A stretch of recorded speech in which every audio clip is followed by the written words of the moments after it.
Santa Ana. Indians named it Santana, the devil wind. When it blows, plants wither, trees and brush become crackling dry, atmosphere grows tense, oppressive. People tire easily, argue more. Even the suicide rate rises during the months of the Santa Ana. Warm, dry. This climate plays an important part in attracting over 3,000 people a month to the city of Los Angeles to become permanent residents. To settle into hotels, apartments, homes along the coast, inland throughout the central residential sections to the far reaches of the valley areas. And some move up to the scenic, secluded hill areas, where lush California vegetation softens the ridges and valleys for miles in every direction, and breezes blow clean through native growth.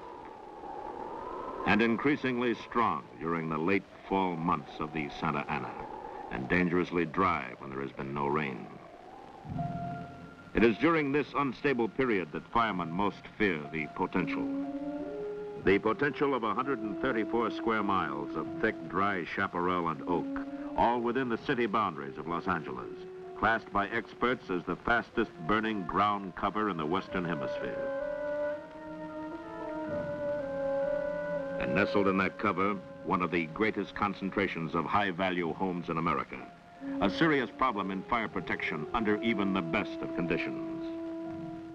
On the morning of November 6, 1961, fire department dispatchers find conditions far from the best. Santa Ana winds are strong, gusty. Humidity and moisture content of the brush rock bottom. Fire danger, extreme.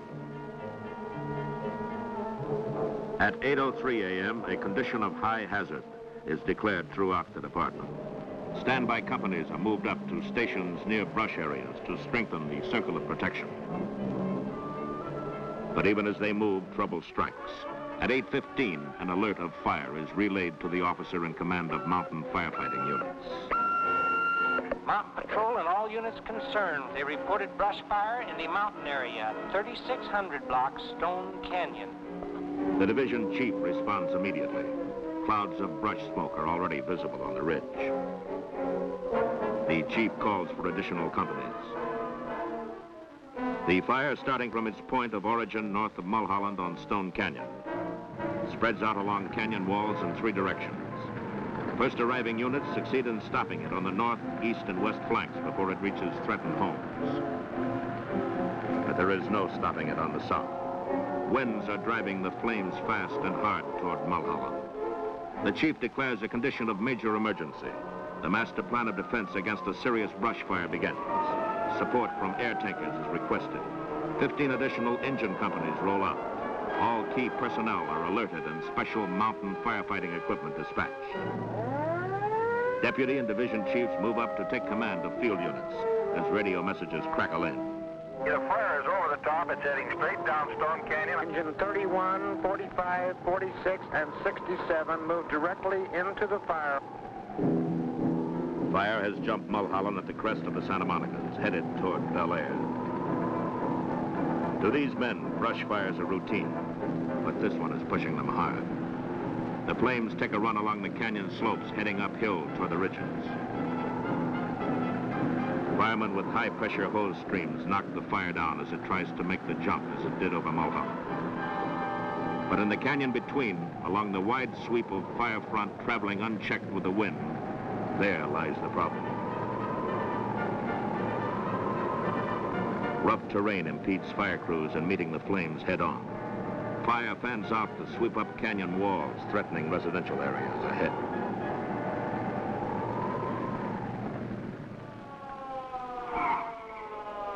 Chief Engineer William Miller arrives at Command Post Headquarters to take charge of fire operations. A quick size-up of conditions prompts him to order everything available into the fire.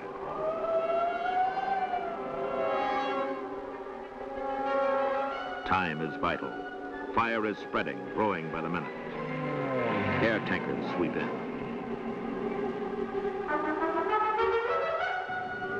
Fire danger is compounded by ground winds, the Santa Ana, driving through at 50 miles an hour to hurl burning brands ahead of the main front. 100, 200, 300 feet ahead, other blazes are starting, spot fires that appear from nowhere.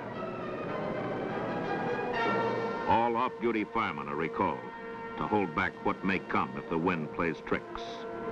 And the wind does. Embers blow ahead of the fire to fall on the opposite side of Roscommon. Fire is now west of Stradella, out of Stone Canyon. Fire officers alert the command post to the new outbreak. On top of Stradella, I can see the fire on the west side of Roscommon. It has jumped at least 500 feet further south. Fire has jumped Roscommon at about Donella and Roscommon. It's now out of control. Responding apparatus is directed in by helicopter. Defense forces are split once again to handle the two additional fronts. As equipment and manpower thin out, fire grows with the wind, and flames begin spreading at the rate of 13 acres per minute. Tactics change from offense to defense. Fire crews are directed to positions between structures and the approaching fire to begin the necessary technique of hit-and-run firefighting. Get ahead of the fire. Take a stand. Knock it down. Move ahead again. Always stay ahead of the fire.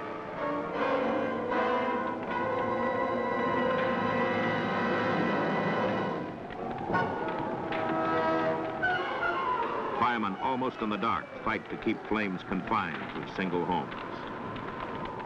But now fire is below them, sweeping south, coming up on both sides of the ridges they stand on, going overhead with the wind, jumping ahead of the men. The firemen are no longer ahead of the fire. Field commanders request more and more help as the flames spread. Unless we have companies that can lay into these individual houses, we are going to begin losing more houses on Roscommon. It has already jumped Brenda Flora going towards Sepulveda. There's houses going on both sides of the street in the 1700 block Roscommon. There are about 15 houses involved at the corner of Anzio Road and Roscommon. We're dispatching everything we have. But everything is not enough. Badly needed help has come from county firefighting units. 22 of their engine companies and patrol rigs are at the fire. 10 more are on the way. CAT operators work directly ahead of the flames to stop their advance. 23 surrounding municipalities roll out to fill vacated Los Angeles stations to cover for city companies that have moved into the fire. Fire officials decide where residents may remain, where they may not. Decisions are based on the prime consideration in any fire, safety to human life. Ahead of the fire, police officers are hard-pressed to control the evacuation of residents. While they work, radios blare out messages of trouble. In Kenter Canyon, we need police assistance here to evacuate these people. We are going to lose some civilians if we don't get them out of here. There's a lady here having difficulty breathing. She's been sick and trapped in this fire. We have a school bus trapped 2425 Roscommon Road. The children are out, the driver and the bus are trapped. We've got a report of 4 people trapped on foot between Chelan and Roscommon. We need help from the police department. Send an ambulance to 2025 Stradella Road. Injured fireman. 850 Linda Flora. The house is on fire and there's a lady trapped. Congestion blocks fire trucks. Everyone must use the same narrow streets. No crossroads connect the steep canyons. Where fire easily jumps the ridges, firefighters must drive miles to go around them. Sightseers add to the problems. Police are forced to arrest many who move in to get a ringside view of disaster. And disaster it is. In the canyons, along the hillsides, on the ridges, houses are burning. Smoke blacks out the sun. Firemen work in close as firebrands blow against the sides of houses, drive into crevices of wooden roofs, through windows, into ventilators, and bunch under the eaves of houses in glowing masses, held there by hot blasts of fire wind. Wind that bends high-pressure hose streams into worthless spray. Wind that whips roof fires into billows of stubborn flame. Where the men have water to fight with, they're holding their own. And then, without warning, some don't have water. First the pressure, then the water itself recedes from ridges. Fire companies are backed off by waves of flame. Along Stradella first, then Roscommare, then Linda Flora. The situation becomes one of scattered running battles as fire crews pick individual targets. Water is drafted from swimming pools wherever possible.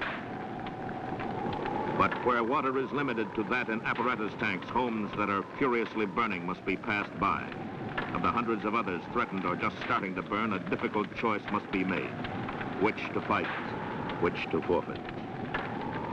Houses with combustible roofs and those too close to brush are poor risks. Once extinguished, they catch fire again and again. Nevertheless, the firemen try. Air tankers come in low and often, despite collision hazard and the smoke. Only a limited number may operate. Even their biggest loads will not affect the huge central fires. They do their best work in conjunction with ground crews on the flanks to prevent fire spread. More equipment is moved in as fire sweeps south on a solid front at incredible speed. Every burning thing that can be torn loose by the wind is hurled ahead in this horizontal, leapfrogging, wind-driven advance. Burning brands rain down in clouds as fire leaps from wood roof to wood roof.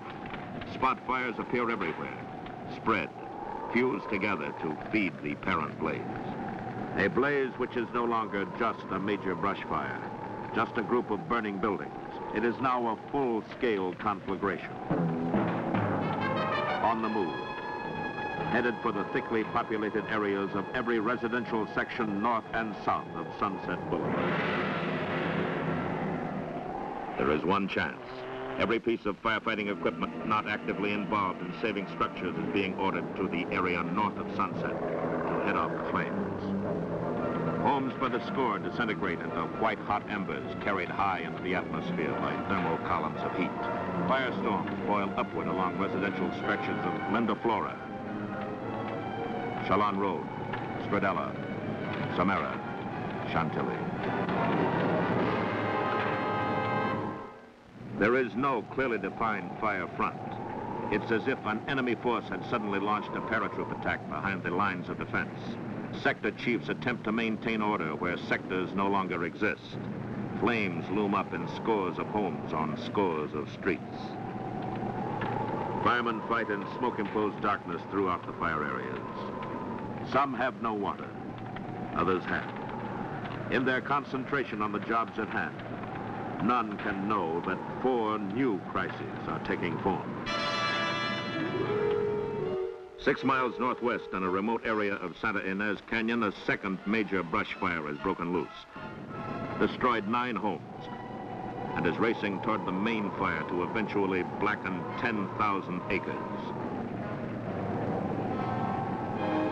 Companies are pulled from Upper Stone Canyon to help county units fight the new blaze.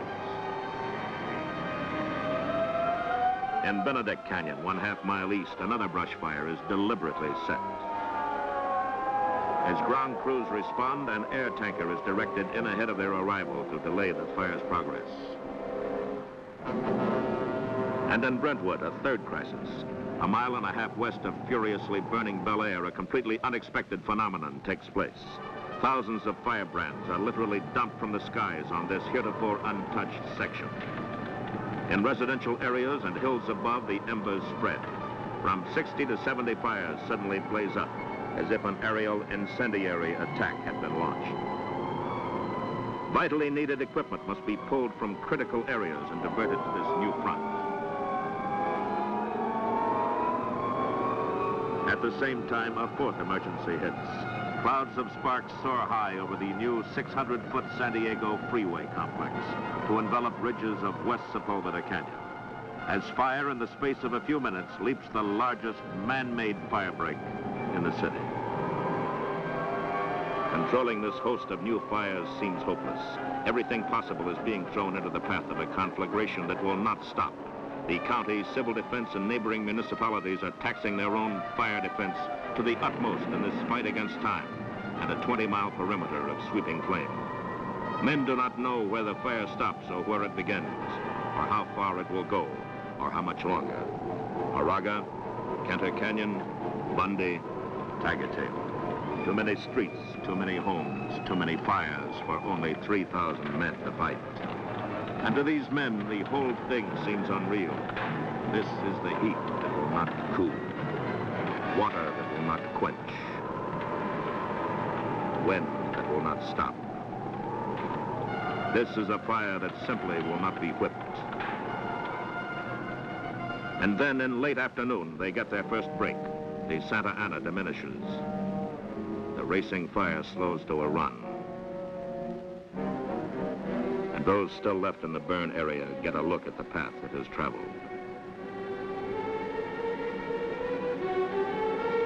But there is no time for contemplation. Fire is still burning heavily on the south and west flanks, still moving. In the early evening, the wind changes, grows stronger, swings the fire west, then northwest. In its path lies the long, deep richness of Mandeville Canyon, one of the most heavily populated, most exclusive, most hazardous canyons in the Santa Monica Range. As darkness moves in, apparatus is safely withdrawn from the burn, manned by tired crews and shuttled into the mouth of Mandeville. Firemen stand by their lines as they watch a sky full of smoke turn red from embers and reflected flames. Fire once again is on the rampage. Like devils running before the wind, flames begin their climb to the top, to crest over the ridge, shoot skyward, and start down into Mandeville on a direct run for the homes below. And the fight begins. Firemen battle to keep their positions between homes and the first waves of fire as flames boil overhead to sweep the West Canyon wall.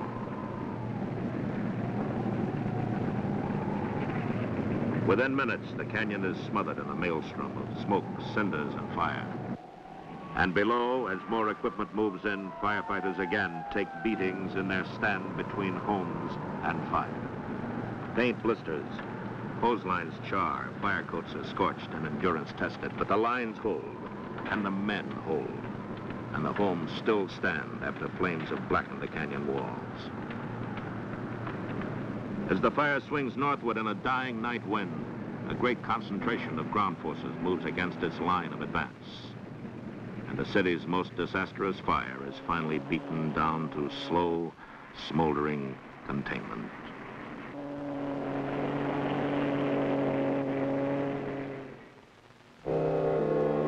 On November 7th, the morning sun reveals the ruins of what yesterday were homes and trees and irreplaceable possessions. Now fireplaces stand as tombstones over row upon row of dead homes on dead streets. 484 times, fire proved its deadly efficiency by incinerating in a few roaring minutes what families had taken years to acquire. 6,090 acres of blackened hills, canyons, and neighborhoods. Over 3,000 men, 240 fire vehicles, and 16 aircraft tried to stop it. Did stop it, but only after a hard driving Santa Ana died down and gave them a chance. They broke the fire's back in 12 hours, saved over 2,200 homes, a major college. Not one single life was lost. Not one critical burn case reported. Firemen had set a new record according to national fire experts. But still, people wonder. Fire victims, as well as those who merely read about the fire, ask the same question. How can a brush fire get so far out of control within a well-protected city and do the things it does? Let's analyze this fire and see what did happen. Some phases are difficult to explain. Why is a framework of bare wood left unharmed in a furnace of heat that crumbles masonry around it? Why does a roaring fire suddenly stop in heavy brush as if cut by a knife? Why do flames spare one house and consume identical dwellings on all sides? A general pattern of fire behavior, however, can be explained. When a brush fire is traveling downhill, it is most receptive to extinguishment. A wide clearance around a house gives firemen a break to make a stop, provided water is available, provided winds do not start spot fires across the canyon, and combustible roofs do not ignite from falling embers. The fire preheats canyons to ignition temperatures. As flames move uphill, the reaction can be almost explosive. A parallel to this reaction is demonstrated with a branch from a specimen of hillside brush. Held upright with fire moving downward, the fire travels slowly. But reverse the situation. Place the fuel above the fire. On a hill fire, burning brands carry over the top to start spot fires on the opposite side. Where those spot fires merge with the original blaze, you'll see fire that leaves only chimneys and brickwork. And no amount of wetting down can stop it. Now let's take another look at fire in action. Brush fires create their own wind. Turbulence and heat bring winds of tornado velocity. Erratic, twisting, treacherous, and unpredictable. Even seasoned news cameramen can be trapped. Where these fire drafts are further compounded by the Santa Ana, results can be disastrous. On the morning of November 6th, Santa Ana winds were moving in a southwesterly direction from desert to coast. At the same time, numerous ridges of the Santa Monica's were channeling ground winds almost due south. So it was that winds were traveling in two directions at the time of the fire. When the fire reached Bel Air and consumed homes in such numbers that firestorms resulted, thermal heat lifted burning shingles and brands 2,000 to 3,000 feet in the air. Caught in the upper-level wind currents, these burning brands were carried well over a mile across Sepulveda to rain down onto the Brentwood area. Scores of spot fires began spreading to present a new crisis. This action is demonstrated in these pictures taken by UCLA's meteorological department. Now the same picture increased to many times its original speed. Deep within the smoke, burning shingles carry 1.5 miles to start new fires, as shown by black smoke columns, which grow to join the main fire, approaching from the east. This leapfrog phenomenon, coupled with powerful ground winds, created a unique fire problem. As one of the nation's foremost conflagration experts puts it, no one has ever faced this problem before. No definite line of defense could be found, and when a chain reaction of this type occurs, a fire department can do nothing more than pick out individual houses and try to save them.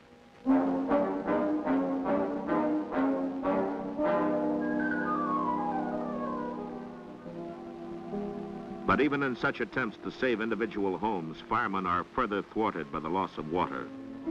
How can a modern water system properly designed to meet emergency fire conditions fail to function? Let's look at this simplified diagram of houses on a hill being supplied by a water tank above. When thousands of outlets are opened below the hill, water pressure is lost in the overtaxed main, regardless of the amount of water above the houses. Where the water supply comes from a distant location and supply pipes dead end on the hill, unnecessary use of too many outlets below the fire area simply drains the water out of the upper system. We have considered water, wind, and weather. Now there's the very real problem of how a house is constructed and where. Suppose we live in a house above the congestion of the neighborhood below, or in a stilt house built over the brush, or in a typical home with a combustible roof, wide, low eaves to catch sparks and fire, and a big picture window to let the fire inside. Under any such conditions, there's not much of a chance.